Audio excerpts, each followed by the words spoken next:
In this part, I will talk about who discovered the organelles and when they were discovered, and then also what would happen to the cell if this organelle were to be damaged or die.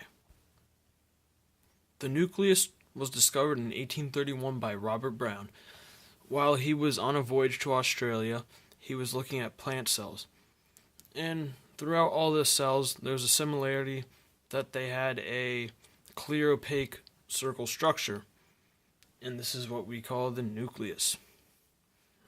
And if the nucleus were to break up or be damaged in a cell, parts of it would start floating around in the cytoplasm, and there would be nothing housing the DNA within the cell, and this would cause the cell to lose control over its functions.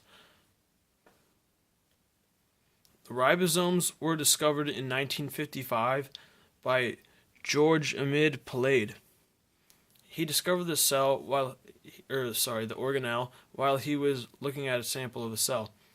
In the cell, he saw the ribosomes floating around in the cytoplasm, but then he noticed they would eventually cling onto the endoplasmic reticulum.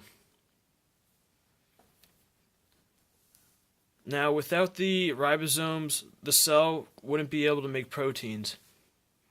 Therefore, there would be no energy to perform the functions of the cell. And another problem would occur that the cell would not be able to produce microtubules, and this would create a whole nother set of problems. And then the endoplasmic reticulum was discovered by Albert Claude in 1945. He did this by using an electron microscope, and he saw the endoplasmic reticulum. Later, he published a picture of his new discovery in the paper. If the cell were to lose the rough endoplasmic reticulum, then the cell wouldn't be able to modify proteins, or such things as enzymes wouldn't be created, and then the body wouldn't be able to break down things fast enough, and that would cause buildup.